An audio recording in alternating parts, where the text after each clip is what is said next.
ካህን ጠመንጃ ቢይዝ ውይ ያሳፍራል። እና ክላሽ ይዘ ነው ሰላም ለኩልክሙ ሚል ክላሽ ይዞ ማለት ነው። ኧረ በስላሴ የማይመስል ነገር ነው ይሄ። ዛሬ ወንጌል ማላገጫ ሆኗል በእውነት ማለት ማላገጫም መቀለጃም። ስንናገር ሁሉ እኮ የመስበክ ሱስ ኑሮብን የምንናገር እስኪመስል ድረስ ደርሶ ዲያቆን እንደው ቅባ ቅዱስ የሚቀባኝ ፈልጌ ነበር ረፍዷል ደክሞኛል ዝም ብለሽ አይባልም። አድሎ የሌለባት አቶ ማግኘት ገብቶ መውጣት የሌለባት የሞት ስጋት የሌለባት ረሃብ የሌለባት መልከኛና መልክ የሌለው የሌለበት ጌጥ ያለውና ጌጥ የሌለው የሌለበት አሮጌ የለበሰና አዲስ የለበሰ የሌለበት በላይ የሚቀመጥና በታች የሚቀመጥ የሌለበት አባታችን እሱ ራሳችን እሱ ንጉሳችን እሱ ሊቀ ካህናታችን እሱ ቤታችን እሱ ንብረታችን እሱ ልብሳችን እሱ ምግባችን እሱ ጌጣችን እሱ ብርሃናችን እሱ ኢየሩሳሌም አጋዚት ነፃ የምታወጣ ኢየሩሳሌም ሰማያዊት የኃጢአቶች ሁሉ እናታቸውም አክስታቸውም እህታቸውም ወንድማቸውም ማናት ቅናት ናት።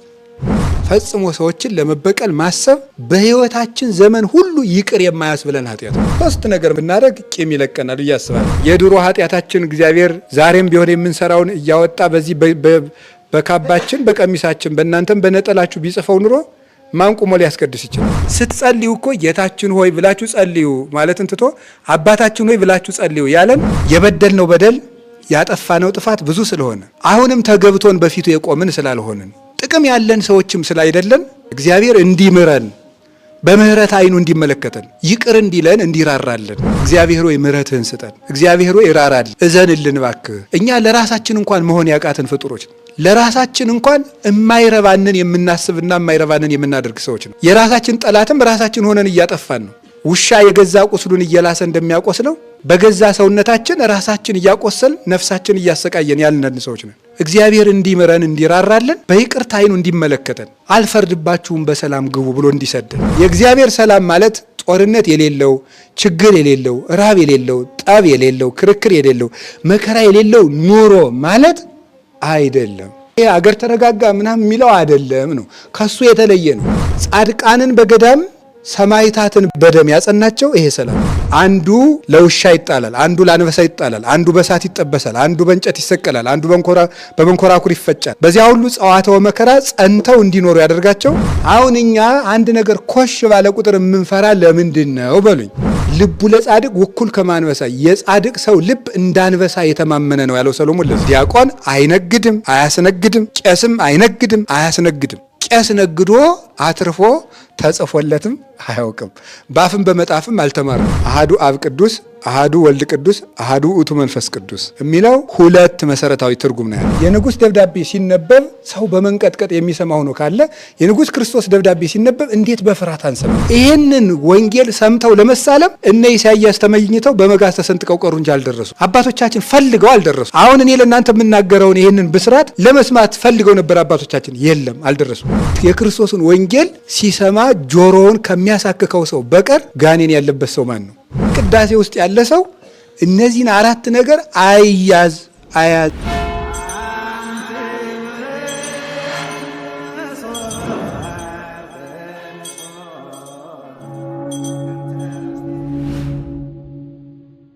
ዲያቆን ምንድነው የሚያደርገው? ተንስኡ ለጸሎት ይላል ማለት ነው። ተንስኡ ለጸሎት፣ ለጸሎት ተነሱ ነው። ስለዚህ የዲያቆን ድርሻው በቅዳሴ ውስጥ ጸልዩ ነው። ዋናው ነገር ማጸለይ ነው። ጸሎትን ማዘዝ ነው። የዲያቆን ዋና ስራው ጸሎትን ማዘዝ ነው። ተንስኡ ለጸሎት ትጉ ነው። ተንስኡ ማለት የዚያ ጊዜ የተቀመጠ የለም። ትጉ፣ ተግታችሁ ጸልዩ ይላል። ከዚያ አቤቱ ይቅር በለን። ይሄን ተንስኡ ለጸሎት አባቶች በትውፊት እንደሚናገሩት አዳም ነው የተናገረው ይላሉ። አዳም ምን ይላል? ምን አለ መሰላችሁ? እንደው ጌታ በተሰቀለ ጊዜ 5500 ዘመን ሲፈጸም ተወልጄ አድንሃለሁ ብሎ ነበረ። ሱባኤው ደርሷል፣ ተስፋው ቀረን ብሎ ተንስኡ ለጸሎት፣ ለጸሎት እንነሳ፣ ሲኦል ውስጥ ብንሆንም ቢሆን ፈጣሪያችንን እናስብ አለ። ነፍሳትም እግዚኦ ተሳለነ አቤቱ ይቅር በለን ሲሉት ጌታችን ኢየሱስ ክርስቶስ በአካለ ነፍስ ሲኦል ወርዶ ሰላም ለኩልክሙ ሰላም ለእናንተ ይሁን አስታረቅኳችሁ እኮ እንኳን ደስ ያላችሁ አላቸው ነው። ስለዚህ አሁን እኛ አስቀዳሾች በሲኦል የነበሩ ነፍሳትን መስለን ይቅር በለን ስንለው ሰላም ለእናንተ ይሁን፣ እኔ እኮ አስታረቅኳችሁ፣ የኔ ሰላም ከእናንተ ጋር ይሁን ብሎ ክርስቶስ መረቃቸው። ስለዚህ ይቺ ሰላም ጌታችን ኢየሱስ ክርስቶስ የትንሣኤ ዕለት በሲኦል ላሉ ነፍሳትና በዝግ ቤት ውስጥ ለነበሩ ሐዋርያት የሰጣት ሰላም ናቸው። ያቺ ሰላም ናት ከሲኦል መንጥቃ ነፍሳትን አወጣች። ሐዋርያትን ደግሞ በተዘጋ ቤት ገብቶ ምን አላቸው ነው የሚለው ዮሐንስ ወንጌል ምዕራፍ 20 ላይ እንደምናነበው በተዘጋ ቤት ገብቶ ሰላም ለእናንተ ይሁን አላቸው ይላል። ስለዚህ አሁን እኛም በዝግ ቤት የሚጠብቁ ሐዋርያትን መስለን ነው እዚህ ክርስቶስን አይን አይን እያየን የምንቆመው ማለት ነው። የዛ ጊዜ እሱ መጥቶ ሰላሙን ይሰጠናል። ያ ለቅዱሳን ሐዋርያት የትንሣኤ ዕለት ለነፍሳት በሲኦል ለሐዋርያት ነፍሳትን ከሲኦል አውጥቶ ሰላም ሰጥቶ ገነት እንዳገባቸው ሐዋርያትን ደግሞ በተዘጋ ቤት ገብቶ ሰላም እንደሰጣቸው ለነፍሳት የሰጠው ሰላም ነፍሳትን በገነት ገብተው እንዲኖሩ አድርጓቸዋል። ለሐዋርያት የሰጣቸው ሰላም ደግሞ ሰላም የእግዚአብሔር ሰላም ማለት ጦርነት የሌለው፣ ችግር የሌለው፣ ረሃብ የሌለው፣ ጠብ የሌለው፣ ክርክር የሌለው፣ መከራ የሌለው ኑሮ ማለት አይደለም። እና እንግዲህ እንዴት ነው ሲባል መከራ ውስጥ ሆኖ ረፍት መሰማት ማለት ነው። እሷን ሰላም ለሐዋርያት ስለሰጣቸው የሐዋርያት ሥራ ምዕራፍ 5 ላይ እንደምታነቡት ተገርፈው ሲወጡ ምን እያላቸው ወጡ ነው የሚለው? ደስ እያላቸው ወጡ። ምን ስለሰጣቸው ነው? ሰላሙን ስለሰጣቸው ነው። አሁን ሰው ሲገረፍ ደስ ይለዋል? አይለውም። ያቺ ሰላም ልብ ብላችሁ ስሙ የእግዚአብሔር ቤተሰቦች፣ ለቅዱሳን ሐዋርያት ሰጣቸውና እነዚህ ሐዋርያት ለቄሱ እጁን ጭኖ ሐዋርያት እጅ እየጫኑ ጳጳስ ሾሙ፣ ጳጳሳት እጅ እየጫኑ ካህን ሲሾሙ ይችን ሰላም ለቄሱ ይሰጣሉ። የማንን ሰላም ነው የሚሰጡት? የክርስቶስን ሰላም በቄሱ ትከሻ ላይ ታርፋለች። አሁን ያ ቄስ ደግሞ እኛ በዝግ ቤት ውስጥ የተሰበሰቡትን ሐዋርያት መስለን ቁጭ ስንል ሰላም ለእናንተ ይሁን ብሎ የሚሰጠን የማንን ሰላም ነው? የእግዚአብሔርን ሰላም ነው። ያ የእግዚአብሔር ሰላም ምን ሲያደርግ ኖረ መሰላችሁ? ጻድቃንን በገዳም ሰማዕታትን በደም ያጸናቸው ይሄ ሰላም ነው። እነ ቅዱስ ጊዮርጊስ እየተገረፉ መንኮራኩር እየቀርቦላቸው ስጋዬ ነው ልታሰቃየ የምትችለው ሌላ ምን ልታደርግ ትችላለህ እንዲሉ የሚያደርጋቸው ይቺ ሰላም ናት። እነ ቅዱስ መርቆሬዎስን ያጸናቻቸው ይቺ ሰላም ናት። እነ ቅዱስ አትናቴዎስን በዚያ ሁሉ ስደት ማለ ያጸናቻቸው ይቺ ሰላም ናት። ሌሎችንም አባቶቻችን እነ ቅዱስ ዮሐንስ አፈወርቅ፣ እነ ቅዱስ አትናቴዎስን፣ እነ ቅዱስ ባስልዮስን፣ እነ ቅዱስ ጎርጎሪዎስን በተሰደዱበት ጊዜ በነገስታት በተገፉበት ጊዜ ልባቸው እንዳይደነግጥ በየሜዳው ምንድነው ቅዱስ ዮሐንስ አፈወርቅ የተናገረው ነገር አለ። ስለ ቅዱስ አግናጤዎስ በተናገረበት ድርሳኑ ሲናገር የተጋድለው ሜዳ ብዙ ነው፣ የምንቀበለው አክሊል ግን አንድ ነው ብሎ ነበረ። በጣም ብዙ መከራ ይቀበላሉ። አንዱ ለውሻ ይጣላል፣ አንዱ ለአንበሳ ይጣላል፣ አንዱ በእሳት ይጠበሳል፣ አንዱ በእንጨት ይሰቀላል፣ አንዱ በመንኮራኩር ይፈጫል። አክሊላቸው ግን አንድ ነው፣ እሱም ክርስቶስ ነው። በዚያ ሁሉ ጸዋትወ መከራ ጸንተው እንዲኖሩ ያደርጋቸው ፈሪነትን አውጥቶ የጣለላቸው የክርስቶስ ሰላም ነው። አሁን እኛ አንድ ነገር ኮሽ ባለ ቁጥር የምንፈራ ለምንድን ነው በሉኝ?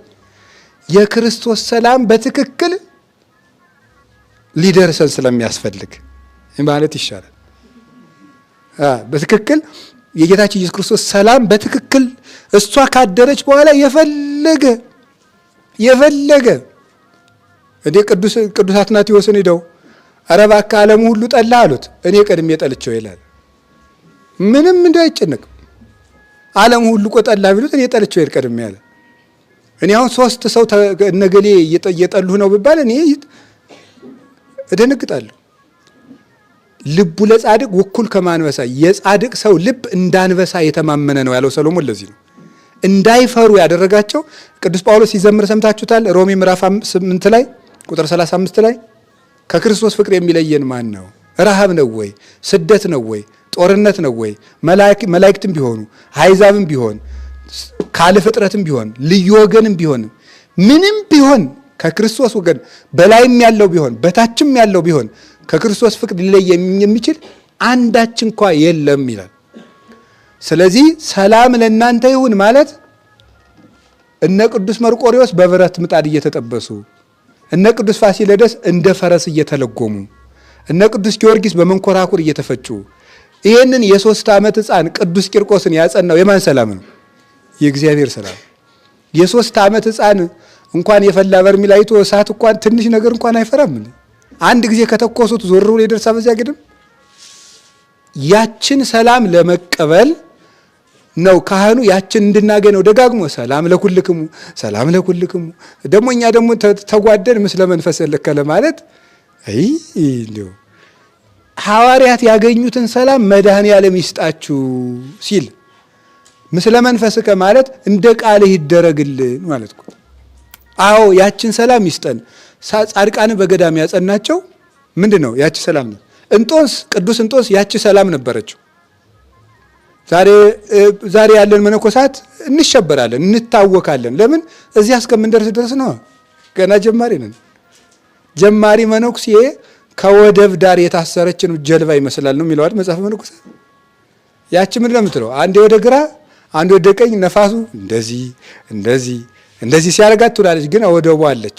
መነኩሴውንም ግራ ሲያጋባው ሰይጣን ሲያናውፀው፣ አንድ ጊዜ ገዳም ቀይር ሲለው፣ አንድ ጊዜ ቤተሰብ ጠይቀና ሲለው መከራውን ሊያበላው ይችላል። ግን ዞሮ ዞሮ ግን ከክርስቶስ ፍቅር አይለይም። በአቅሙን እግዚአብሔር ያጸነዋል። ሲያድግ ግን ምን ይላል መሰለህ? አሁን ባለንበት ደረጃ ጓጉንቸር በአቅሟም ታስፈራረናል። ጓጉንቸርማ ትልቅ ናት። እቺ አጋግራ ነው ምንድነው የምትባለው? አጋራ ነው እቺ እንደዚህ የምትፎክረው እንደዚህ የምትለው ማለት ነው። እሷ ራሱ ብትመጣ አሁን እንደነግጣለን። ቅዱስ እንጦንስሳ አንድ ቀን እባቱ ቁጭ እንዳለ ምንድነው የሚለው? አጋንንት ምን መስሎ አንበሳ፣ ከዛስ ነምር፣ ጅብ፣ ዘንዶ፣ ጊንጥ፣ የአውሬ ዘር በሙሉ እባብ ያ ሁሉ ይጮሃል። ደግሞ አንበሳው ሲያገሳ እባቡ ሲያፏጭ አስባችሁታል? ያ ሁሉ ሲል ምን ቢላቸው ጥሩ ነው? እሱ ይሄ የሚያሳየው አቅም እንደሌላችሁ ነው። አቅም ቢኖራችሁ ኑሮ ለአንድ ሰው እንደዚህ ብዙ ናችሁ አትመጡም ነበረ። ስለዚህ ማስረጃው ይሄ ብዛታችሁ ራሱ አቅመ ቢስ መሆናችሁን ነው የሚያሳይ ብሎ ተሳልቆባቸው፣ ግን ምንድን ነው ያላቸው? ነገር ግን ጌታዬ ኢየሱስ ክርስቶስ ይዋጋችሁ እንጂ እኔ ጉልበት የለኝም ሲላቸው ሁሉ ብን ብለው ጠፉ ይላል። ይችን ሰላም ቅዱስ እንጦንስ አግኝቷት ነበረ። ለባለ ትዳሮች ሰላም ነበራቸው፣ እያጡ የሚኖርበት እየተቸገሩ የሚኖርበት። በቅዱስ ሚካኤል ድርሳን አለ አይደለ? እንደ ሰውየው ልብሱን ሽጦ ስለ ቅዱስ ሚካኤል ዝክር ሲሰጥ እንደዚህ ያለ ሰላም ነበራቸው። ልብሱን ሽጦ የገዛ ልብሱን ሽጦ ለድሃ በቅዱስ ሚካኤል ስም አበላ። ባለ ትዳሮችን በትዳራቸው፣ መነኮሳትን በገዳማቸው። ሰማዕትነት ሲመጣ ደግሞ ፈርተን እንዳንክድ የምትጠብቀን ይችን ሰላም ማን ይሰጠናል? ማንም የምትሰጠን ቤተ ክርስቲያን። ማንም የሚሰጠን ክርስቶስ። ካህኑ ምንድነው? የሰላም ምንድነው? መልእክተኛ። ካህን ጦርነት ሲሄድ የማያምርበት ልዛ ነው። ካህን ጠመንጃ ቢይዝ ውይ ያሳፍራል። እና ክላሽ ዘነው ሰላም ለኩልክሙ ሚል ክላሽ ዞ ማለት ነው። ኧረ በስላሴ የማይመስል ነገር ነው። ይሄ የማይመስል ነገር ነው። ስለዚህ መድኃኔዓለም ለሁላችንም ያንን ሰላም ይስጠን።